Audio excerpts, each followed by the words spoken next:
Chapter 8. I opened my eyes. The bright afternoon sun was setting and swaths of orange and reds were painted across the Texas sky. My gaze flitted from the window to the rest of his bedroom searching for a clock, but I didn't see one. I had to have slept for several hours. It had only been midday when we made love. I turned onto my stomach and drank in the faint peppermint scent on the pillow where he'd been sleeping beside me. Erick? He was at the bedside in a second, startling me. I still wasn't used to how quickly he could move. "Do you feel okay?" he asked. I stretched and let out a soft moan. Pleasantly sore. I grinned and sat up, letting the sheet fall away from my breasts. His eyes darkened, but just for a moment. If I hadn't been watching him, I wouldn't have noticed. It felt good to know that just a glance aroused him, especially after everything we'd done. After he'd seen all of me. "You are beautiful, Bailey. As I have already said, your scars are nothing more than badges of honor and courage. I find them as beautiful as the rest of you." "I believe you." "Look up at me," he said. I did as he said, pulling my gaze from the jagged white line running across my left breast. He was perfection defined. His sexy golden mop of hair was sufficiently mussed so that anyone who saw him would likely know what we'd done for several hours this afternoon. His chest and shoulders were muscular and defined, but not bulky. A tapered waist teased my eyes, and a light trail of blonde hair drew my gaze downward, where I focused on his groin, hidden once again beneath a pair of perfectly fitting jeans. I traced my lips with my tongue, hungrily wondering when I would get to see him naked again. "Bailey," he chuckled. I glanced up, seeing amusement in his smile. He had the most adorable dimples. My heart did a flip-flop. How had I ended up in this man's bed? In his universe at all? Stripping him naked and coaxing him back into bed crossed my mind, but my thoughts were interrupted by a loud rumble from my stomach that ruined the moment. "You must be starving. Gods, I fed from you too. You need to eat, now." His exasperation tickled me.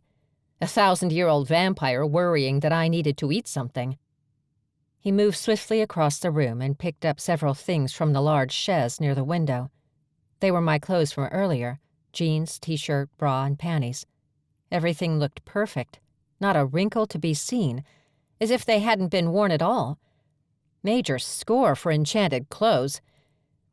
I slipped from beneath the covers, wriggling my toes in the plush carpet. He walked back to my side and handed me one piece of clothing at a time, watching me put it on. If he'd been a dog, his tongue would have been dragging the floor as he panted. A grin spread across my face at the thought. I took the last garment, a t-shirt, and pulled it over my head. "If my hair looks anything like yours, I need a brush," I said.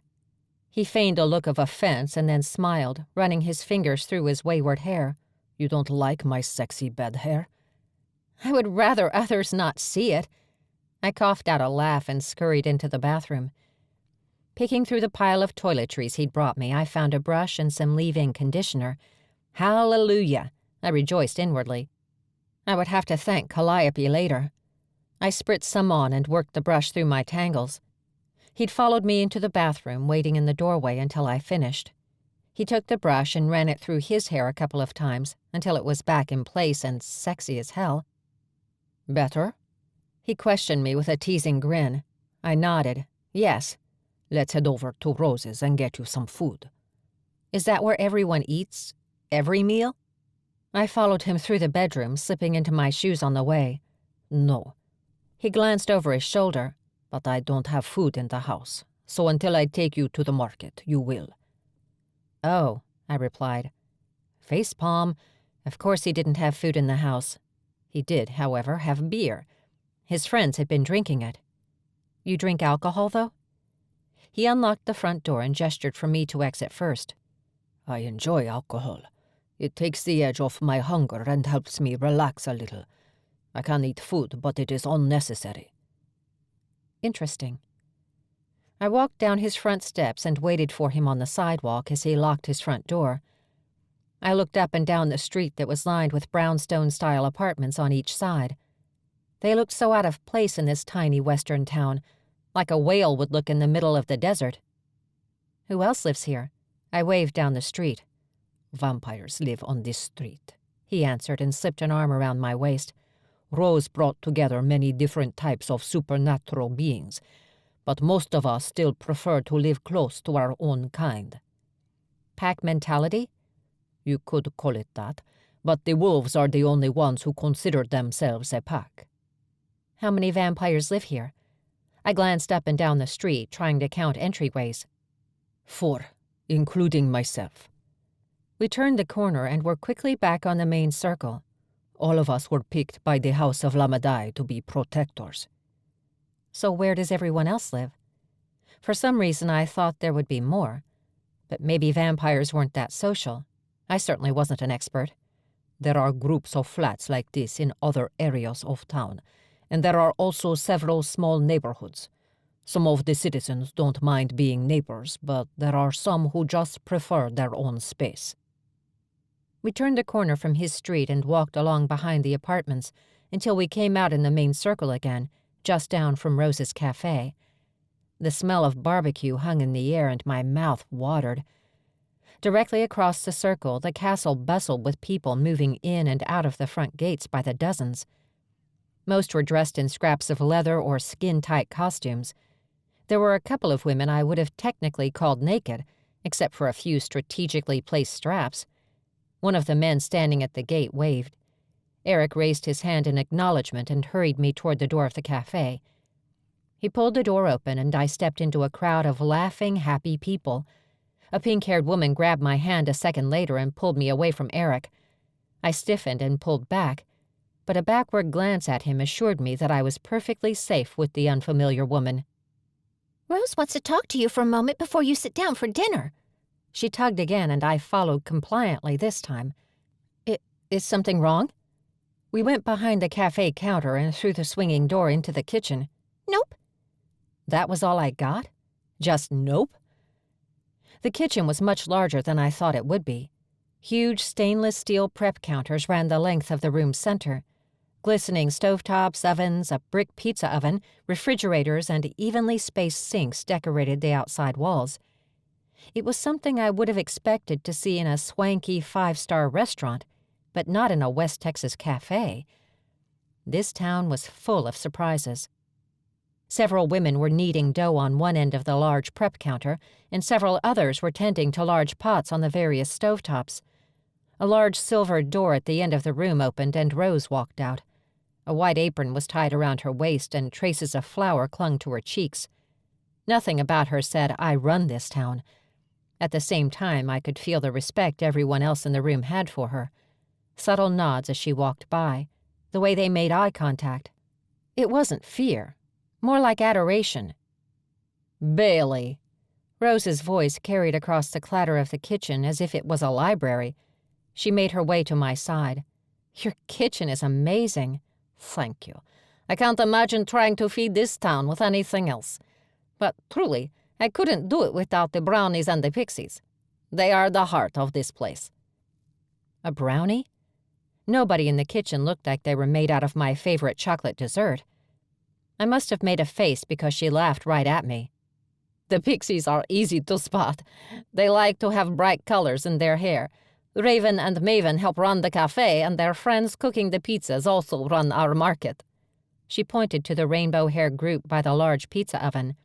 "I'll see you later, hon." The pink-haired pixie who'd stolen me from Erick's side grinned and trotted across the room. I nodded. I didn't even know her name. "The ladies cooking on the stoves and kneading the dough for tomorrow are some of the brownies in town. Corinne, do you mind?" One particularly tall brunette looked up from her work and smiled. Her skin shimmered and glistened, darkening from a natural human ivory color to luminescent sparkling bronze. Her hair turned black and her eyes changed from brown to a bright green. Then the transformation faded as quickly as it had appeared. I swallowed and turned to meet Rose's gaze. "Why are you showing me all of this?" "You're more important than you know." She shook her head. "And there's a lot more to this town than you realize." Yeah, no kidding.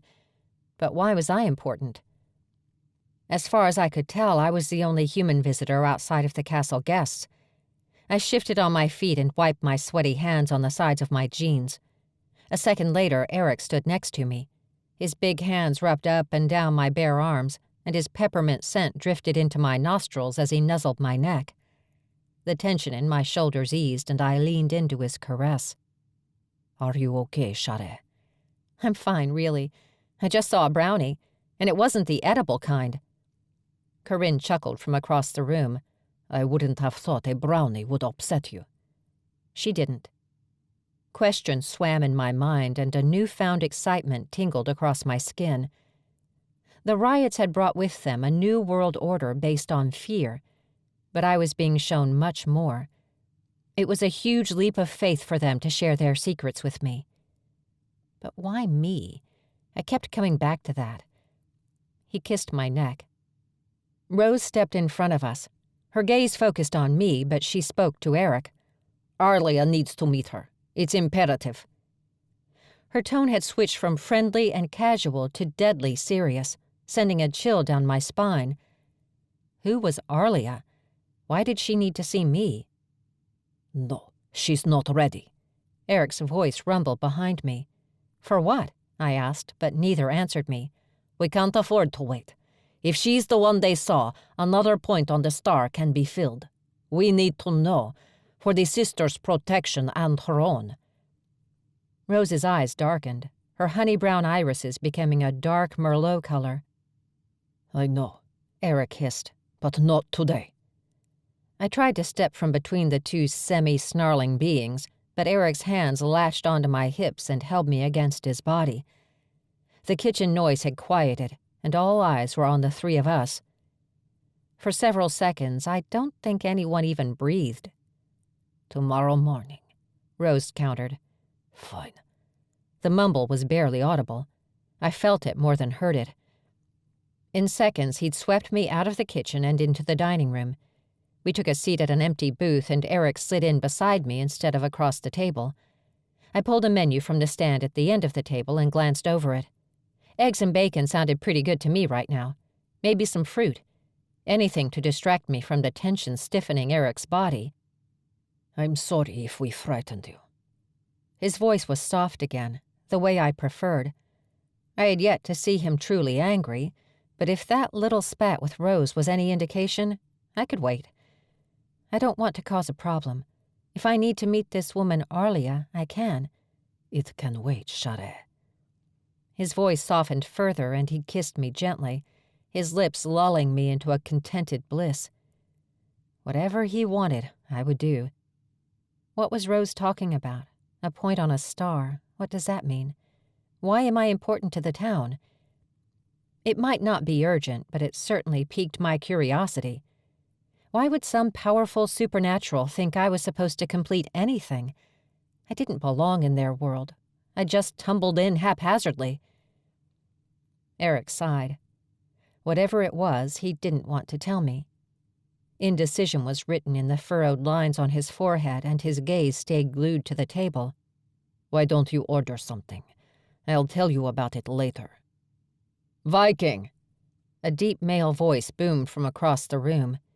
Miles's giant body slid into the seat across from us. "Bailey?" He nodded toward me and smiled. I squirmed just a little when his knee brushed mine. Damn, he was a big man. Erick was tall and muscular, but this guy was built like a brick house. "Have you eaten yet?" I shook my head. He raised his hand, and the same pink-haired pixie sidled over to the table. Hey, Miles. Her smile curved mischievously, and a certain twinkle in her eye made it clear she had the hots for Dragon Guy Miles. Hi, Erick. Bailey, right? I nodded again, still unable to make sound come out of my mouth. "Sweetheart, can you bring us out the house special for this morning? Bailey looked like she could use some protein." Miles caught my darting gaze and winked. A low rumble started in Erick's chest. He rubbed his palm up and down my thigh, and heat rushed to my sex, and then ricocheted through my whole body. Flames licked at my skin. Food sounded good, but really all I could think about was getting back into bed with him. What was wrong with me? "Do you like bacon?" Erick asked. The question jarred me from my naughty thoughts. "Yes," I managed to squeak. "Good." He squeezed my thigh and slid his hand farther up. Heat rose in my cheeks. If the blush wasn't a tell-all, Miles's and Erick's flaring nostrils were a dead giveaway that my arousal was being broadcast to the entire room. I wanted to crawl under the table. Only that wouldn't help either, because it was a maze of masculine legs. Why couldn't I just have breakfast without feeling like I was going to be part of the meal? I wasn't under the impression that Erick had any intention of sharing me. He'd said as much already.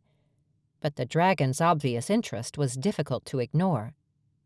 "So, when are you bringing her over to the castle? I bet she would look just scrumptious on one of our St. Andrew's crosses. You've got to be itching for a good session.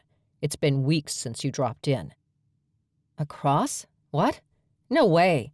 I wasn't interested in kink. I liked Erick's big, fluffy bed, maybe his big shower, but that's it. I didn't want to be strung out on anything. My mind raced in time with my heartbeat, and my breathing sped up too. Both men's gazes zeroed in on me. I could feel their questions without looking up from the spot on the table I was trying to set ablaze with my self-imagined laser vision. The table was silent. "Bailey, I apologize." Miles's comment seemed genuine. "I read into your arousal and went too far. Please don't be frightened." "It's okay, Shade. Miles is notorious for teasing." Really? I didn't get that at all from the dragon's stoic, stony expression. My racing heartbeat slowed just a hair, and the arrival of our food helped break the uncomfortable tension. Plates of bacon and eggs and sausage and toast arrived. It smelled divine. I couldn't wait to taste all of it. The bell on the door rang, and I caught a glimpse of Garrett. Crap, I thought. Like it wasn't bad enough to have a vampire and a dragon sniffing at my pheromones. Now there would be a wolf listening to my actual thoughts. I started saying the alphabet in my head. Maybe I could make my thoughts so annoying that he wouldn't even try. "Help yourself, darling. I won't bite." Miles chuckled and grabbed a strip of bacon. "Unlike the Viking sitting next to you, staring longingly at your carotid artery." He already... I slapped a hand over my mouth. Heat rushed to my face again, turning it dark crimson for sure. Erick and Miles laughed together, and Erick leaned over and placed a reassuring kiss on the top of my head. "Don't worry. He baited you on purpose to find out if I had fed from you." I took a deep breath and released another long sigh. If they were both laughing, I should be able to find a way to relax a little too. They were friends. Maybe I could eventually count Miles as a friend too. I wasn't very good at socializing, mostly from lack of practice. Keeping to myself and hiding had become an art form for me. Taking a slice of bacon from the plate, I bit into the perfectly cooked thick piece of pork and moaned. I hadn't eaten anything so good in years. This is amazing. "She's too skinny. You need to feed her more." Miles tossed a couple more strips onto my plate. "She's been on her own a long time. Give her a break," Erick shot back, leaning back in the booth. Sitting right here," I said, waving my hand. I finished off the bacon and scooped out a large helping of scrambled eggs. I didn't usually eat this much, but maybe Erick's feeding had made a difference. He'd acted like it would. The big dragon chuckled and launched into a barrage of questions about Erick's trip outside of Sanctuary. I leaned back against the booth and Erick's shoulder, listening to them talk about Erick's sister's wedding. Apparently, she wasn't Erick's real sister, but he'd saved her life several centuries ago, and she'd called him brother ever since. When Miles asked about what happened with the djinn, I sat up straighter. Erick glanced at me briefly before continuing, as if trying to decide if he should let me in on this conversation. "He was there to bother Sin. The wedding was out in the open, so we knew he'd try something.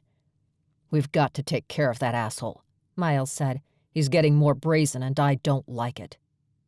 Miles snapped up the last piece of bacon and licked his lips before chomping it down in one bite. "Oh, by the way." He looked straight at me, his brown eyes flickering with just a hint of honey.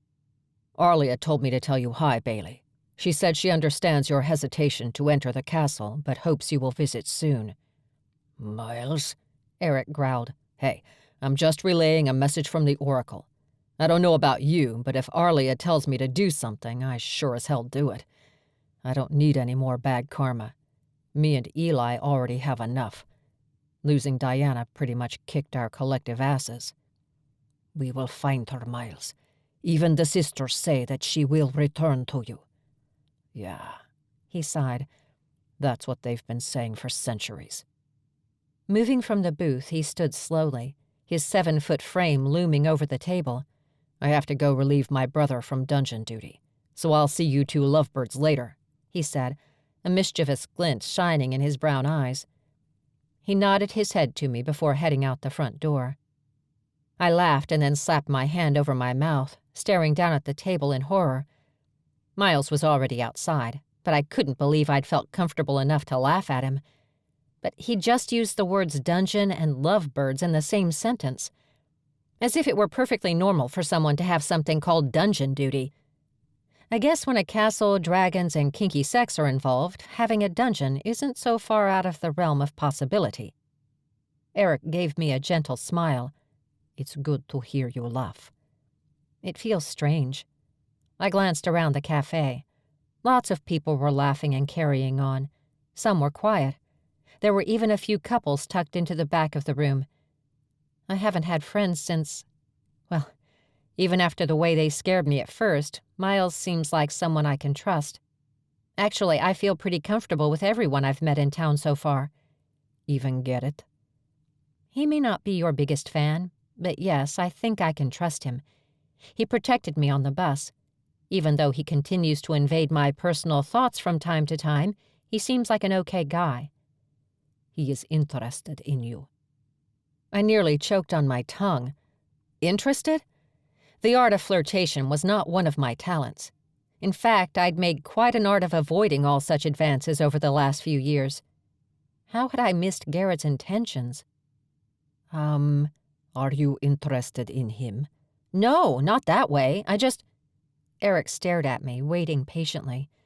No jealousy, just persistence. He wanted an answer. What was I supposed to say? That I found Garrett attractive but had no interest in being with him? Find him attractive? He ventured. Maybe, but I don't have feelings for him. I know. He slipped an arm around my waist and squeezed. You shouldn't feel bad for being attracted to him or anyone in town. Appreciating someone's appearance isn't wrong. Oh. Humans are brainwashed into believing that appreciation or admiration is tantamount to cheating on their significant other. Many supernaturals feel the same way, but I am not one of them, nor are my friends. He paused a moment and kissed the top of my head. Garrett and his brother are not my friends, he whispered. But you trust them? To protect the town, yes. Erick's eyes darkened, pulling me into their inky blue depths. To try and woo you away from me? Yes. I wouldn't ever. Why would he think? Men do not always follow logic and reason where women are concerned. He slid from his seat and stood, offering me his hand. His palm was cool and his grasp on my fingers was firm but gentle. No disgruntled djinn, horny werewolf, or pissed-off ex would take me from Erick. I wanted this life, these friends. Something about this town called to me. It said I belonged,